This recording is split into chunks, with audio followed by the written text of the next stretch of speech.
ձեզ։ Բարև ձեզ։ Այսօր խոսում ենք Վահրամ Ղազարյանի հետ, հոգեբան, հոգեթերապևտ, Վահրամին արդեն ճանաչում եք։ Այսօր Վահրամը մեզ կպատմի դեպրեսիայի մասին, բայց ոչ թե ուղղակի դեպրեսիայի, այլ դեպրեսիայի այնպիսի սպეციფიկ տեսակի մասին, որն է, որ դեպրեսիան տղամարդկանց մոտ։ Ինչու ենք մենք առանձնացնում դեպրեսիան տղամարդկանց։ Ընդհանրապես ինչ ենք առանձնացնում ու ինչի է կարևոր սրա մասին խոսել, որովհետև դեպրեսիան մենք սովորաբար նկարագրում ենք այն նշաններով, որոնք ավելի բնորոշ են կանանց, ու շատ քիչ է խոսվում դրանց տարբերությունների մասին, սեռային։ Իսկ մենք գիտենք, որ տղամարդկանց մոտ դեպրեսիան հնարավոր է լրիվ այլ տեսք ունենա, արտահայտվի ոչ թե մեկուսանալով, լացելով կամ ինչ-որ արտաքին վարքային էական տարբերությունով, այլ ջղայնությամբ, ագրեսիայով, երբեմն ինչ-որ նյութերի չարաշահմամբ, երբեմն աշխատունակությունը ճիշտ ընկնում է, բայց ավելի շատ իրենք փորձում են խորասուզվել աշխատանքի մեջ ու դա արտաքինից չի երևում։ Դե իհարկե պետք է նախապես մի հատ ասել առհասարակ ինչ բան է դեպրեսիան։ Հիմա շատ հաճախ դեպրեսիան նույնականացնում են անտրամադիր վիճակին կամ ուղղակի բացասական էմոցիաներին, բայց իրականում դեպրեսիան ունի ոչ միայն տրամադրության կոմպոնենտ, այլ նաև վարքային ու իմացական իմացական ասելով նկատի ունեմ մտքերը, որոնք շատ նեգատիվ են, թե ինքնամեղադրանքի, թե ընդհանուր աշխարհի հանդեպ հոռետեսական պատկերացումներ կան եւ ապագայի հանդեպ անհուսություն, դա էլ հենց տրամադրության մեջ դրսևորվում է չափազանց ցածր տրամադրությամբ կամ ընդհանրապես հուզական բթացմամբ, վարքն էլ մի քիչ երևի արդեն հայտնի է ինչ-որ չափով այդ մեկուսացումը,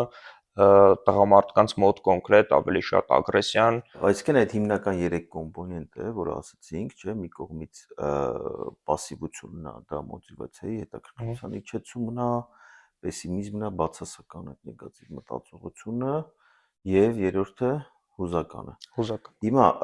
օրինակ ես վերջերս կարդացել եմ հուզականի հետ կապված, որ հուզականը ինքը իրանով որպես բացասական էմոցիաներ, ինքը պարտադիր կոմպոնենտ չի արդեն համարվում եւ ավելի շատ ինքը ծագում է կյանքի իրավիճակից, մինչեւ դեպրեսիային հասնելը եղած մեղքի զգացումից,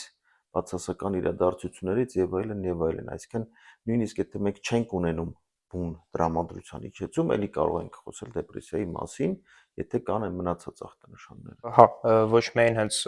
բացասական էմոցիաների գերակշռումն է, այլ կարող է ինքը դրսևորվի բացարձակ ապաթիայով, կամ էլի վարքային կոմպոնենտում մենք չտեսնենք այն բացասական հույզերը, այդ բացասական հույզերի արտահայտումը, բայց ամեն դեպքում ներսում կամ ընդհանրապես հույզերը բացակայում են, կամ կա շատ ուժեղ նեգատիվ աֆեկտ։ Շատ լավ։ Միշտ կարդալով տարբեր տարիների գրականություն, բայց մինչև վերջի տարիները միշտ եղել է այդ ստերեոտիպը, որ դեպրեսիան կանանց մոտ ավելի հաճախ է հանդիպում, որում բավականին մեծ թվերի տարբերություն է եղել, 2 անգամ, 3 անգամ ավելի հաճախ կանանց մոտ, բայց փաստորեն ստացվում է, որ իրականում ուղղակի տղամարդկանց մոտ ուրիշ տեսք ունի, դրա համար հաճախ ինքը չի ճանաչվում։ Այլ մի հատ փորձենք հասկանալ, քանի որ արդեն ագրեսիայից խոսացինք, ինչպես կարող է դեպրեսիան առաջացնել ագրեսիա, ինչի է ինքը բերում ագրեսիայի։ Քանի որ տղամարդկանց, այսպես ասած, չի թույլատրվում լինել տխուր, հասարակությունը թույլ չի տալիս դա, տղամարդիկ փորձում են այլ ձևով դրսևորել իրենց բացասական այդ էներգիան, որը կուտակվում է, ու ավելի հասարակության կողմից ավելի ընդունելի ձևով է դա դրսևորվում, օրինակ զայրույթով կամ ագրեսիայով, որովհետև տղամարդկանց խոշոր հաշվով ավելի շատ կարելի է ագրեսիվ լինել, քան չի կարելի։ Ու այստեղ հարց է առաջանում, արդյոք ինչ որ մեկին, թե այդ տղամարդուն, թե իր շրջապատին ավելի օգուտ է, որ դա դրսևորվի ագրեսիայով, ոչ թե տխրությամբ։ Իհարկե օգուտ չի, որովհետև ագրեսիան ավելի հաճախ ոչ թե ուղղված է լինում սեփական անձին, այլ շրջապատին, ու վնասում է ոչ միայն իրան, այլ նաև շրջապատին։ Ոնց անենք, որ այն տղամարդը, որ արտաքին բավականին ուժեղ ճնշման է ենթարկվում այդ տղամարդու կերպարին համապատասխանելու համար, ոնց կարող է ինքը այդ ճնշումը հաղթահարի եւ իրան թույլ լինել, առավել եւս այն վիճակում, երբ որ ինքը արդեն դեպրեսիայի կողմից իր ուժերը սահմանափակվել է ու իրան ել ավելի դժվար է այդ ճնշումը հաղթահարել, քան սովորաբար։ Երբ որ փորձում ենք բացատրել օրինակ հարազատների կողմից կամ թեկուզ ինչ-որ նման հոլովակների միջոցով, որ դեպրեսիան թուլությունը չի, այլ հոգեկան առողջության խնդիր է, որը բնորոշ է թե տղամարդկանց, թե կանանց, կարծում եմ այդ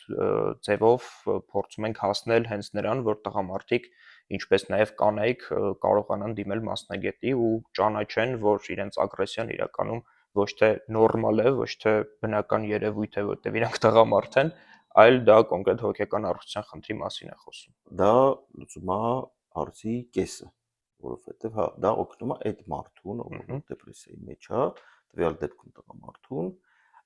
ավելի լավ հասկանալ եւ ընդունել այն փաստը, որ ինքը կարող է լինել թույլ, խոցելի, հուսահատ եւ այլն եւ այլն։ Ոստեղ առաջա գալիս արդեն խնդրի երկրորդ մասը, որ կա իր շրջապատը, որից որ ինքը վախենում է եւ այդ շրջապատին էլ է պետք ինչ որ ձև պատրաստել, այդ թվում այդ շրջապատում կան մարդիկ, ովքեր այս վիդեոն չեն նայի ու չեն լսի։ Արդյոք այս մարդը, որ դեպրեսիայի մեջ է, կարող է ինչ որ բան անել այդ մարդկանց համար ավելի հասկանալի դարձնելու համար իր վիճակը։ Եթե փորձենք հասնել նրան, որ տղամարդիկ կարողանան խոսել իրենց հույզերի մասին, ավելի բաց լինեն իրենց զգացողությունների հետ, կարծում եմ կկարողանան արդեն խոսել իրենց զգացմունքների մասին եւ այդ ագրեսիայի կարիքը կոպիտ ասած չի էլ լինի, որովհետեւ հենց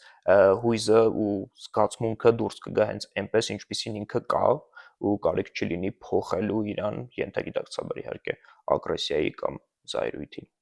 Ջայլ տղա է, ընկել է դեպրեսիայի մեջ, ընկճված է, տնից չի ուզում դուրս գա, ընկերների հետ չի ուզում շփվի, նո, ոչ չի ուզում, այլ չի կարողանում իհարկե,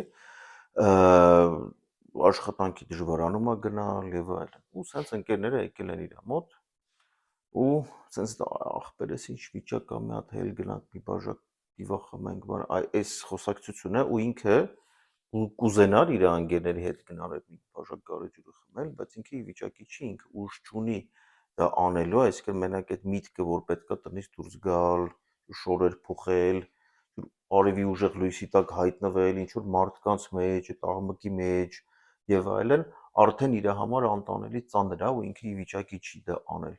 Ոնց անի ինքը, որ իր ընկերները իրան հասկանան, ինչ ասի։ Իհարկե շատ դժվար է ու հիմա այն ինչ կասեմ շատ հեշտ կհնչի, քան իրականում կա, բայց գուցե եթե կարողանա խոսել իր զգացմունքների մասին, ոնց ասացի, այսինքն ոչ թե փոխելով ուրիշ ձև, փոխանցելով ուրիշ հույզերի, ուրիշ իմպուլսների, այլ հենց կարողանա ասել, որ ես ինձ լավ չեմ զգում ու այս նույնքան կարևոր է, որքան ցանկացած ինչ որ մարմնական խնդիր, նույնքան դիսկոմֆորտ է մոտ առաջացնում ու տառապանք, կարծում եմ իր ընկերները կարող են հասկանալ։ Ժամանակին մի կախարդական խոսք էի գտել այս իրավիճակների համար, որ անպայման մարդկանց ասել, որ ես ոչ թե չեմ ուզում, այլ չեմ կարողանում, հա, որովհետև շատ հաճախ մտածում են, որ չի ուզում, հա, այսինքն ու չգիտեմ, ինչ որ հետաքրքիր չի արդեն իրան, կամ բավականաչափ կարևոր չի, ինքը ուրիշ ավելի հավես բաներ է անում եւ այլն, որը բնավ այդպես չի, նույնիսկ հակառակն է, այդ չեմ ուզում, ոչ թե չեմ ուզում, այլ չեմ կարողանում նա օգնում,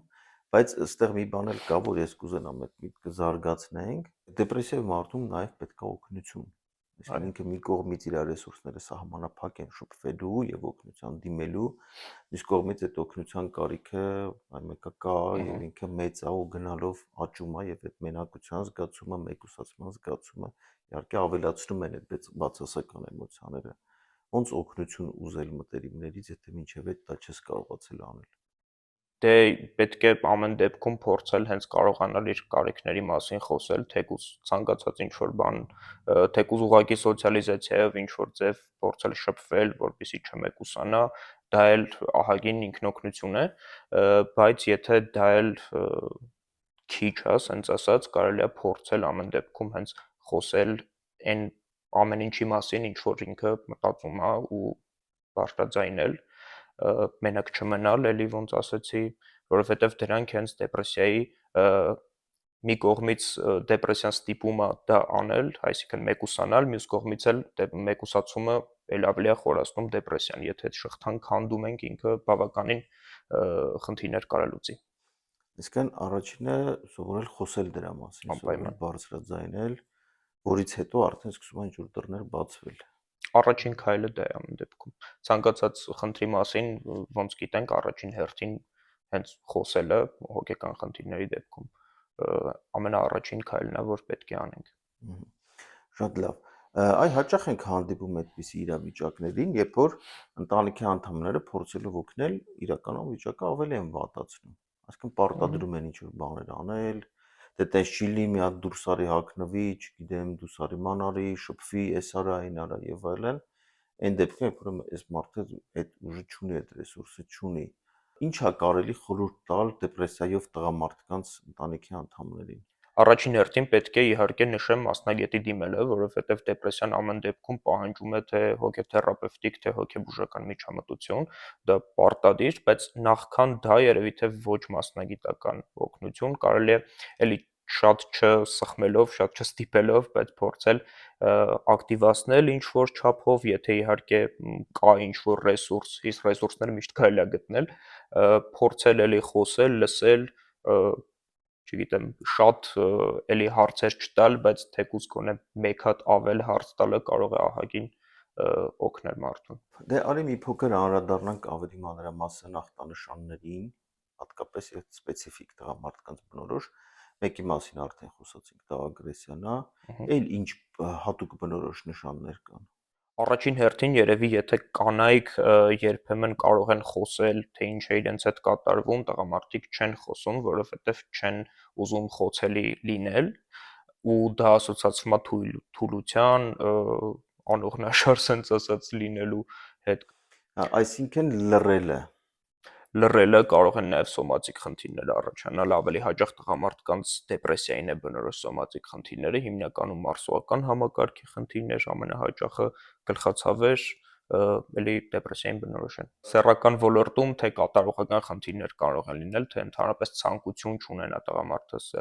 սեքսուալ կապերի, դա երևի այն նշաններից է, որ տղամարդուց չեն սպասում ու դա իրականում շատ լավ ինդիկատոր է, այսինքն մյուս դեպքերում, եթե հնարավոր է մենք նույն աշխատանքի մեջ խորասուզվելը բան մտածենք, հա, նորմալ է, դե տղամարդկանց հետ ասոցացնում են հիպերսեքսուալությունը ու սա իրականում կարա շատ լավ ցույց տա մեզ, որ ինչ որ բան, ասենց ասած, այն չի։ Այսինքն ցանկության իջեցումը շատ հաճախ դեպրեսիայի այն առաջին նշաններից է, որով մենք կարող ենք ենթադրել։ Եվս մի կարևոր բան, որ կուզեմ մի քիչ պատմես, դա տարբեր տեսակի նյութերի չարաշահումն է եւ այլ կախվածությունները։ Ամենահաճախը դեպրեսիայի ժամանակ տղամարդիկ սկսում են ավելի շատ ալկոհոլ օգտագործել, թե հասարակության կողմից ընդունելությունը, թե ավելի հասանելի լինելու պատճառով, բայց կարող են նաև լինել ցանկացած տեսակի քիմիական կամ նույնիսկ ոչ քիմիական կախվածություններ։ Այ բազմաթիվ մարդիկ, այդ թվում տղամարդիկ ունեն այդ փորձը, որ տրամադրությունը վատ է լինում, գնում ես ինչ-որ ընկերների հետ խմում ես, իրոք տրամադրությունը փոխվում է եւ ամեն ինչ լավ է լինում, այսինքն ինչ որ իրավիճակների համար դա իրոք լուծում հանդիսանում է։ Ինչի դա չի աշխատում դեպրեսիայի ժամանակ։ Քանի որ նախ ալկոհոլը ավելի շատ հետագայում սրացնում է դեպրեսիան, այդ մի կողմից, մյուս կողմից ամեն դեպքում, ցանկացած դեպքում, ոչ միայն դեպրեսիայի, ալկոհոլը շատ կարճատև ազդեցություն է թողնում, որից հետո այդ էյֆորիան անցնում է ու վերադառնում ես նույն վիճակին։ Դա էլ հենց բերում է